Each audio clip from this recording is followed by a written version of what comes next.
Hello, good evening. Welcome to my my channel. And today's watch, as you can see here, it's a Seiko 7005 from around 1982, I think, a bit earlier than that.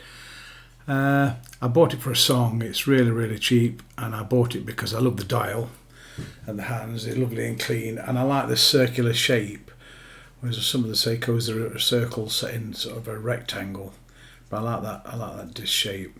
So I've just picked it up. I've just literally got it out the bag now. I'm just going through it all, just a general inspection, making sure all the hands work, the date jumps when it should.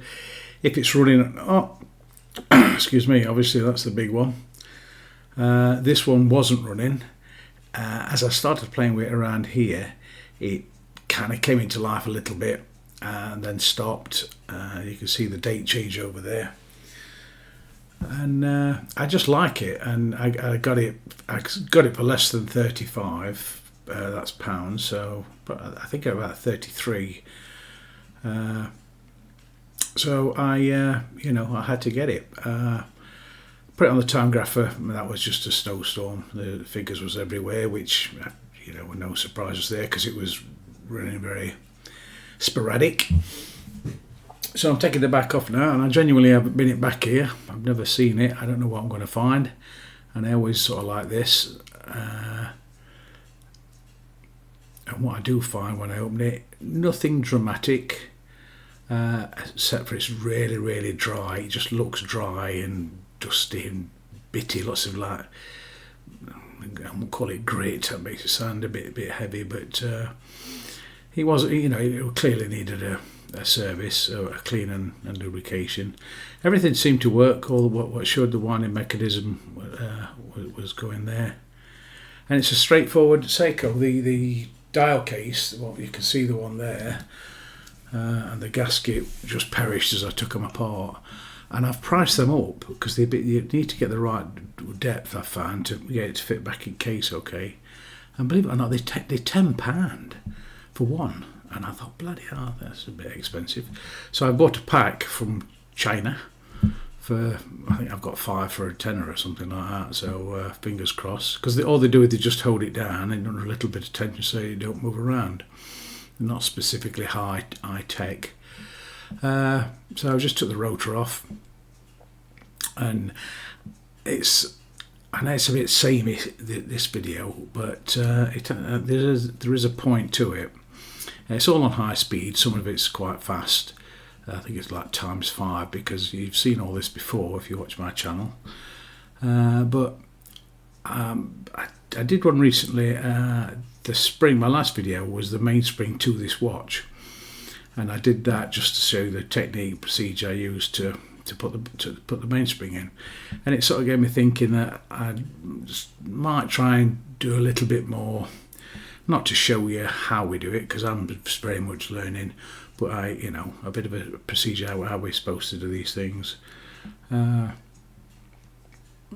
also, I did notice on this, there are a lot of things, and I'm sure if you go back, because I've only been doing watches a year, and if you go back to the early ones, I struggled on all sorts of things, cleaning the jewels, when you take the jewels out the balance wheel, putting the hands on. I used to hate putting hands on.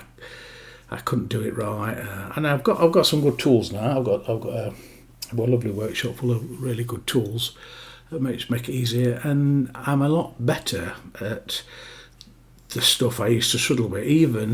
And get this. Even putting balance wheels now, I can pop them straight in now. I find a different technique. I've analysed where I've been going wrong. They're quite overbalanced, so I knew I was coming at the wrong angle. And I'm generally getting better. Lot less time before I do it. But there's something on this bit at the end of the video I'll show you, which I'm not there yet. It shows I'm not there yet. But all the procedural stuff, I'm okay with. You can see that dial, it's a cracker, it really is. Nothing major, as I say, was spotted in this watch, and that goes right through. But I will tell you now, I do it all. and I did a few little problems, but I can't get the amplitude higher than 180, 190 if I'm lucky. And it shouldn't be like that. You can see that that dial spacer there, look, £10. Yeah, so the amplitude comes out really loud. It's running well, spoiler alert, but the amplitude is awful. Amplitude should be at least 210, and that's a minimum. Ideally, you watch one of the pros, or they're not professional, I'm sure they'd tell you, but one of the more experienced people who I follow, and they're getting 230 plus, and I'm doing what they're doing, but it's not working for me. I seem to struggle with the 7005s because they're an older version, they're old type. The new type for me, the 7S, I tend to have more success. So, and there's not that much difference, as far as I know. Maybe I'm missing some. Maybe I don't know. There's some watchmaker who's watching this who can tell me. But I'm getting a very poor amplitude. And amplitude is the power. It's the power from your mainspring all the way down into your balance wheel. What makes it tick-tock is the strength of how it throws that balance wheel. That's why it's in degrees. You want your balance wheel to go as far one way as you can, and then say the same again on the other side. That's amplitude. It's a barometer for a healthy watch. If it's got high amplitude, it's beating strongly, so it shows there's no friction. And whatever this problem is, it's a friction, because that is the word with watchmaking. It's all about friction, or the lack of it. So I don't know where I am with it. What I would say about getting a little bit better, what I'm doing there, and I'm gonna carry on doing that because it's a success. In fact, I'm gonna do it different colours. I want the black on the movement side and red on the dial side. A bit amateur, but I'm an amateur, so I don't care. It just helps me making daft mistakes, because it really hurt a few watches ago when I put the wrong screw in there. It's laughable now, but it wasn't at the time. It was bloody awful. So that's what I'm going to do on there. And I'm just telling you all this while I pull it down. And I did use a different watch cleaner, because I thought maybe my cleaning standards aren't good enough. And my watch cleaner, which is bloody expensive, but I don't use it that much, so it's in a jar. It's a sealed jar, it has to be, because it's very ammoniated and it stinks. But it still gets exposed, and I'm wondering if it just didn't last long, being stood for, I use it once a month, something like that. So I tried, it's water-based, it's 1 part to every 8 parts of water, so it's going to last a lot longer, so therefore I can use fresh pretty much every time. It's water, and water and watches don't mix because of rust. Obviously, that's the second one. Friction, your first. Rust is the second enemy of a watchmaker. So there's ways of getting there, right? You dip it in IPA or IPU type substance, and that displaces all the water. And you do it all in one. You never let it stand. You never even allow rust to even start. So it's wash.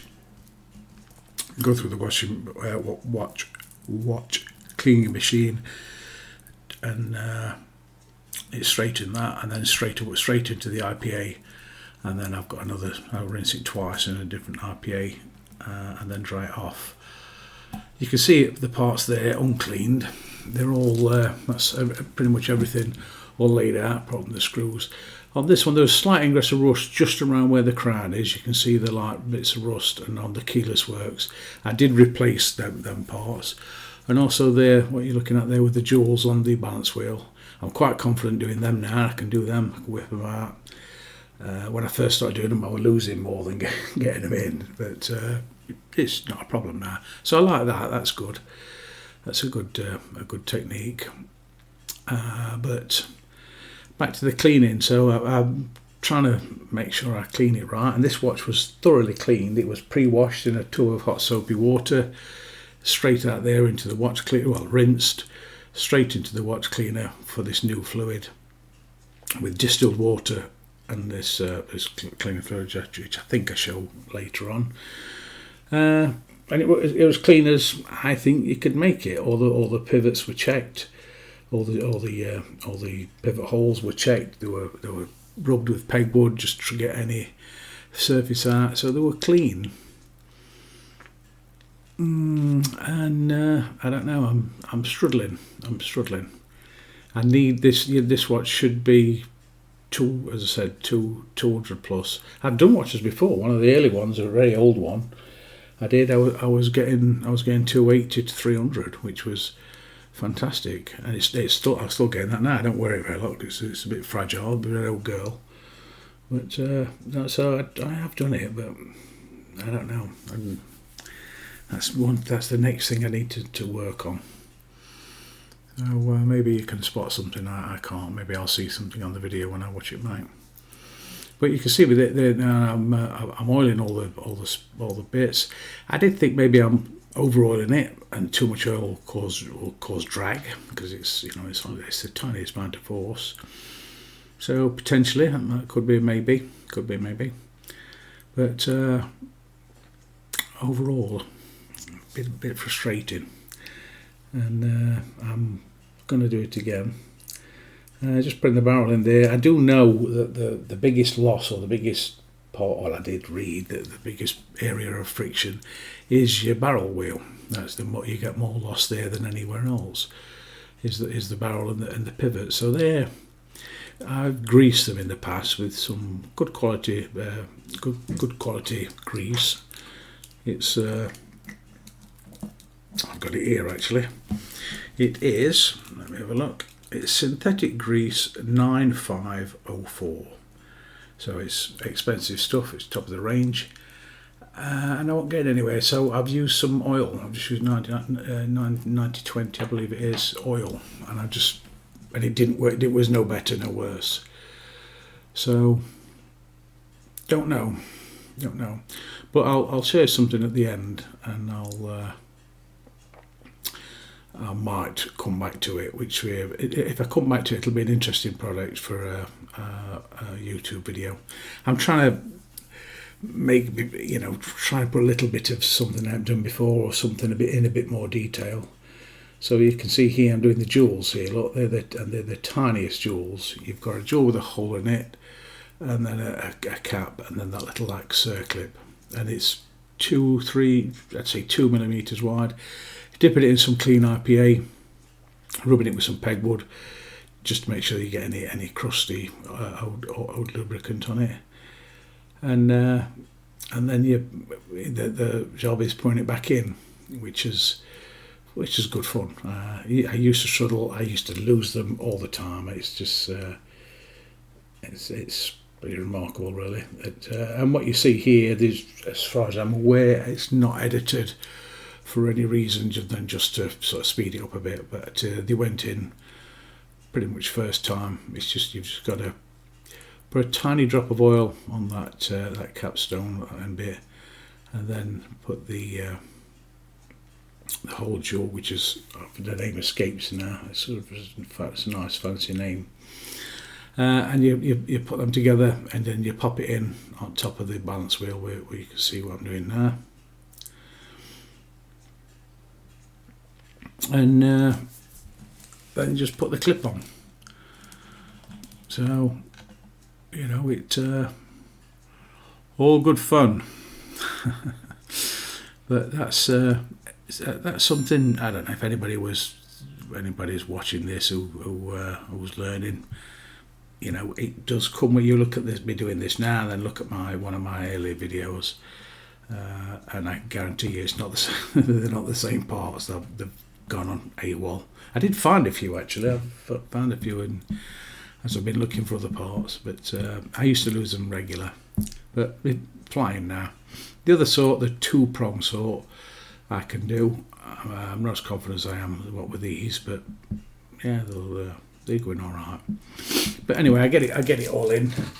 I did have a little bit of a problem with it on the running. I couldn't get decent screen on the time grapher. I was getting lots of background noise, lots of dots, and like a bit of a snowstorm. I couldn't see anything, so I tried a spare balance wheel, because I've got 3 spare for this model, and it worked straight away. So I was quite pleased about that. So I looked at the faulty one, and I did it again, and I cleaned the jewels again, and I polished the pivots up again with a little tool I've got, and I put it in. Similar problem, but I just stuck with it a little bit more until I got it right. But I did get it, so I think if I'd have stayed with it initially, I'd have been all right. I just thought there was something wrong with balance, because that's my default mode. Also, my demagnetizer as well. When you demagnetize it, it vibrates a lot, and I'm very suspicious. I think I may have damaged balance wheels in the past by demagnetizing it. I've got a very cheap blue puck type thing, little plastic thing what pulls in. Everybody's got them. I think they're less than $5 from AliExpress, and it works. It does demag it, but it does.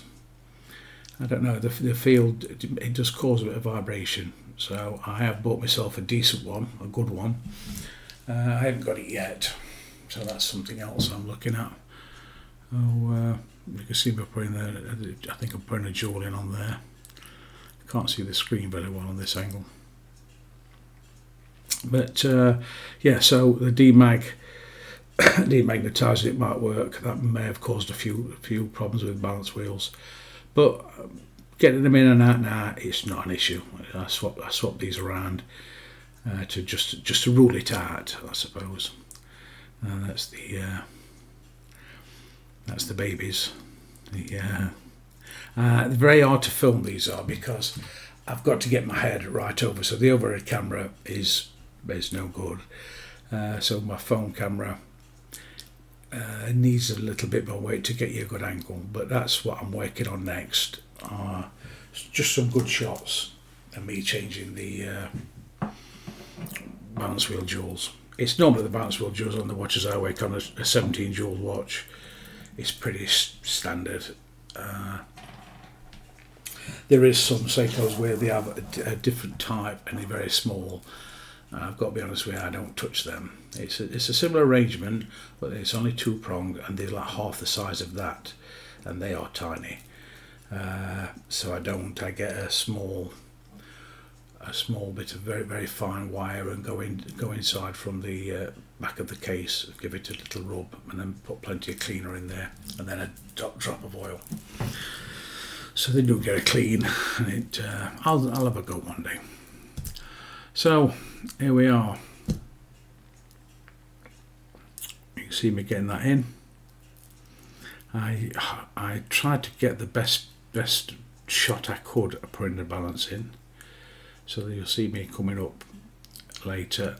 I can't tell you, before I did videos and I'm putting it in and I just couldn't get to see it, and I just work from a different angle now.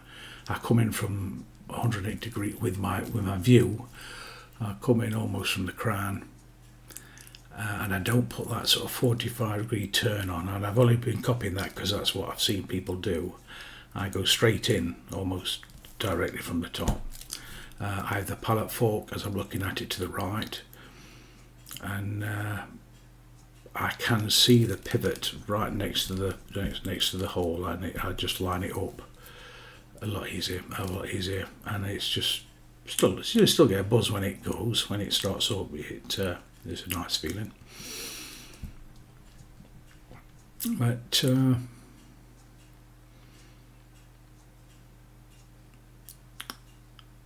it's getting there. It's a nice feeling now. I'm getting better at that. Technique is better. I'm getting a feel for it. That's what I'll say.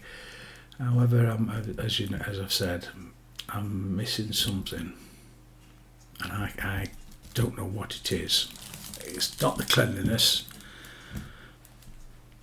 So I don't know. Maybe it is.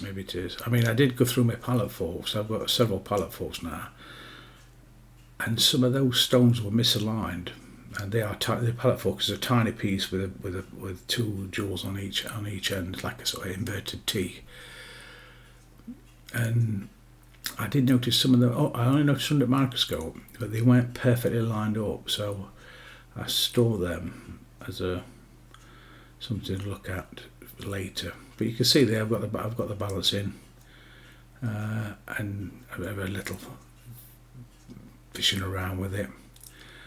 I can't see the screen very well actually as I'm talking to you and I'm watching it, trying to narrate it, but the screen's it's in a lower mode, and I can't see the detail, so you'll have to forgive me on that one. But I get it running all right. It goes on the time grapher, and I get after a bit of mucking around, I get it all. It runs. It did stop the next day. Back, I can't remember what I did to it now. I think I may not put enough wine in the spring, to be fair, but I can't recall it being a major. Oiling the pivots here. Another thing I don't do, I don't oil the pallet fork. I don't like to. It's dead hard to do it because it's really, really, really tiny, and I mean very, very small, and you only want a tiny bit of oil on, and I think at this stage I might put too much on. I have ordered from a UK supplier the smallest oiler there is, and I'm waiting for that to come as well with my magnetizer or demagnetizer. The idea is you put a little drop on the pallet fork jewel, but I don't know. I know for a fact. I mean, it beats at 21,000 beats per minute. It's going to wear off in minutes, and so I don't think that's going to make a difference. But I don't know. We'll see. That's one thing I don't do what other people do. I just don't do it now because I'm scared of just smothering it with oil and putting too much on, and that will drag it down. So I'm dial side now, putting the dial side back on, day and date. This is quite. I like the way I know where everything goes here. I've done it. I've done several now, and I won't say I know them like back of my hand, but I'm familiar with all the parts and which way round they go. Having said that, I am just going to use, just for ease of mind, I am going to get a red marker, and there's a few screws on there which are very small, and I'm going to mark them because I don't wash them. They don't go through washing the screws, but there's no need. So it just helps me, and it just avoids any mistakes. It might not look great, but hey, it's my watch, and it helps me, so who cares?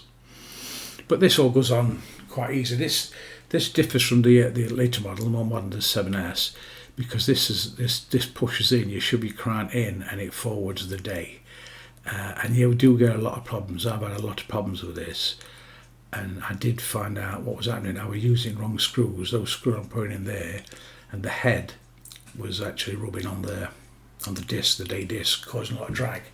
So I did find out that quite early on, and but it's not as positive as the 7S. That's got like a little reversing pinion, and that directly winds it back. Whereas this one, it can be a bit. You see, I'm pushing it in, and it works, but it has to be. It's less forgiving, and but we'll see. The discs as well are all. I don't like the aluminium. You can't clean them. Whatever you do, you can't clean them. So you just rub the letters off, and I know that why. But I do, as you can see there, just get a bit of Rodico and try and get the fluff off. But I did buy some new ones from China, and I fitted them, but they don't line up proper. I've tried all sorts, but they just don't line up in the window. It's sort of like a halfway house. And to be fair, I should keep the authenticity. It's something. I'm not a purist on that. I just want a nice clean watch. I don't give a monkeys. I'd stick a brand new dial on every watch, whereas that's heresy to some watch people. They want it you know, original and rusty. Sorry, patina. But that's each to their own. And this is, as I say, a £30 Seiko off eBay, so nobody's going to worry about it too much. The watch ring, the dial ring, I struggled with that as well. That's another thing. One I struggled when I first put them together. I couldn't work out how it went. I wasn't sure. But it's something I smile about now because it gave me so much grief, and it goes on all right. I know how to get it on. It's quite straightforward. Getting the dial on now. Now let me tell you, that dial was like brand new. It's obviously very yellow, and it does look as good as what you think it would do, I think. Went on straight. It's quite straight easy. There's no skin on that. It's a positive grip. You've got little eccentric cams on the side. And you just screw them into the feet. The watch case, it didn't take a lot. I wouldn't say I restored it. I just buffed it up on my bench sander with just a couple of white wheels. Washed it in on the ultrasonic and a light buffing, and that was it. I also got some glass cleaner, some crystal cleaner, and just buffed the glass. Didn't take much doing, but that's the beauty. Right, I'm going on to the hands here, and I'm setting the watch to mechanical midnight. So, and this doesn't stop beating unlike some of the others with a hack. So as soon as it gets to midnight, you have to dab it on. And I don't think I've edited this much. What you see is how they went on, and they went on fine, minutes. I'm not quite up to wristwatch revival standard, but I get it on. I just shove that on just a little bit of tension, and I'm trying a little different angle here. I've got my phone camera quite low, sweeping across the table, so you can see this gorgeous tool I bought from China. And it just pushes it down in that press. You just push down the top. You've got different diameter pushers, and in that case it fits in. It's all nice and parallel, and you just push it down. And I got a stuntman here. That's not me. That's a stuntman. That's my stunt double, but he's far better looking than me. And I just push it in. And this is tools making it. Good tools make your job easier. And that went on. No, there's no editing there. Nice and flat and parallel, because I really used to struggle at this point. They used to rub or catch on the Seiko badge, all this sort of thing. And I think I just used to push as hard as I could and just push it right down. But no, you don't. You've just got to ride it on. So it's all about a feel, and that's how it's like. But the minute hand, again, this watch is running. And now I'm putting the minute hand on, which moves a lot faster than the hour. So I need to get that on pretty quick. And as far as I'm aware, it did. I just lined it up. Little push with my hand device, and then straight into the dial pushing machine. Or jig, I suppose, not a machine, is it, jig? Get my stunt double in there again. God, he's gorgeous. And that's it. The second hand, it's less critical. We don't set it to the seconds. And it's very, very small. The second hand it's very small. And again, I used to problem with this because I used to push it firmly on. But they don't, because they have a small pipe on them, because they set higher the furthest away from your dial, and you've just got to just enough, and and you get it tight, when it's that firm feeling, just a little tiny push, rather than shoving it down with your palmy hands. Like I did it fast. I didn't, but I think the watch thought I did. So again, it goes all okay, and it really was as you saw it. It really was not an issue, and that at this point I thought, oh yeah, I'm getting there. I was humming along nicely till I got to the amplitude. So all smiles at this point. and just what there, just making sure I've got the clearance. You have to go a full 24 hours because sometimes your hand might not be that level, and it might catch on the other side of it. So it's always best to go around 24 hours. And of course, you've got your second hand as well. That could catch, but it just felt right. I did push the hour down a little bit there. It was a little bit curled up towards the end, so just getting that little persuasion. And this is getting very, very, very ready to get in the case. I'm just checking the changeover for the day date, and yeah, it's good. It's looking good so far. Right, that's it in the case. It's a lovely case. As I said earlier, it's just been deeply polished. I don't know, I spent 20 minutes in the garage cleaning it. The only thing, and this is the thing, it's silver and gold, and I don't like it. I just don't. I think they clash. The contrast is too much. I've got an old gold Seiko, which I'd wear quite a lot. I'd probably wear that. So I've got two options: put a different strap on, a leather strap, so what might be in tone with the gold, and I might do this because I think it might make a good video. I might gold plate it, but more of that in a bit. But you can see here, this is the time grapher. It was fine. It's fine. They're good figures. But look at that amplitude. It's low, and it shouldn't be for a watch what's just been finished. It should be, and it's been running for a couple of days. It should be over 200. Okay, so this is it on my wrist. You can see the case. It's in good condition. The strap, it all come up well, as Seikos do really. It's quite easy to polish and clean up. I don't like the steel and gold, so I'll tell you now, I do gold plate it, and I've filmed it and recorded it, and it's going to be on the next video. So you can see the difference between that and the one where it's finished and what it looks like. So I hope you enjoyed this. Thanks for watching. Press me a like if you'd like to, and I'll see you on the next video for a gold plated version of this one. But thanks for watching, and speak to you soon. Thank you. Good night.